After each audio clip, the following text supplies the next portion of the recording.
ఇక్కడ మీరు చూస్తే ఒక ఐడియా వస్తుంది. ఏ విధంగా ఒక డెట్ ట్రాప్, ఒక విషియస్ సర్కిల్ ఫైనాన్స్లో మనం మొత్తం క్రైసిస్లో పడ్డామో ఇది ఒక ఉదాహరణ. హై డెట్ సర్వీసింగ్ 9,74,000కి రాను రాను వడ్డీ కూడా పెంచారు.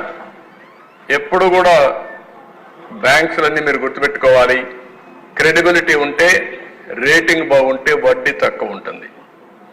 ఎవరైనా అప్పులు అడిగిన వాళ్ళు అట్నే ఉంటారు. తిరిగి ఇస్తారని నమ్మకం ఉంటే వడ్డీ తక్కువ ఇస్తారు, ఎందుకంటే సేఫ్ కాబట్టి.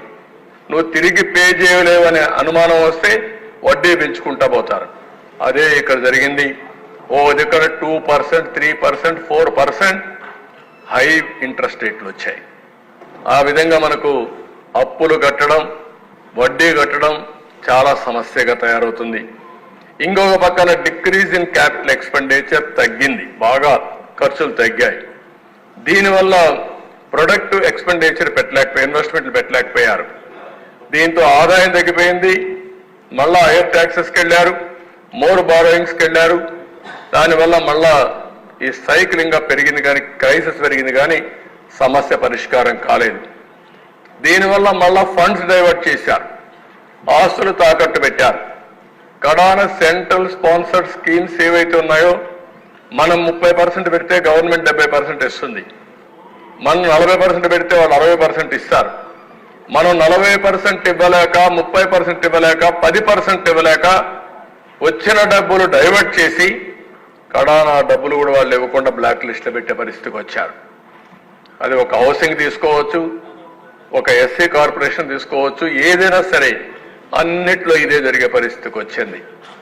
అందుకే అక్కడ ఫిస్కల్ పారామీటర్స్ మీకు కొన్ని పెట్టారు, ఎకనామిక్ ఇండికేటర్స్. ఎలక్ట్రిసిటీ డ్యూటీ మనం ఉన్నప్పుడు 6 పైసలు వేసి, తెలుగుదేశం ఉన్నప్పుడు 6 పైసలు వేసింది, ఇప్పుడు రూపాయి చేశారు. ఆ రూపాయి కూడా ఆ రోజు 6 పైసలు ఎలక్ట్రిసిటీ బోర్డే తీసుకున్నారు. వీళ్ళు వచ్చిన తర్వాత రూపాయి ఎలక్ట్రిసిటీ డ్యూటీ వేసి గవర్నమెంట్ లాగా వేసుకునే పరిస్థితికి వచ్చారు. దానివల్ల ఇంకా క్రైసిస్ పెరిగే పరిస్థితికి వచ్చింది. వాటర్ టారిఫ్ కేఎల్ ఆ రోజు 40 రూపాయలు ఉంటే ఈరోజు 120 రూపాయలు పెరిగింది. ఇంకో పక్క శాండ్ ఫ్రీ ఉంటే 475.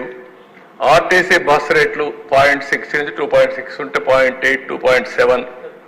ఫిస్కల్ డెఫిషిట్ 35,000 రూపాయలు ఉంటే ఇప్పుడు 60,000 రూపాయలు, 60,000.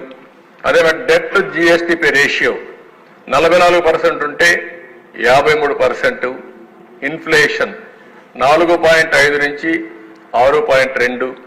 పర్ క్యాపిటా డెట్ 74,790 ఉంటే ఇప్పుడు 1,44,336.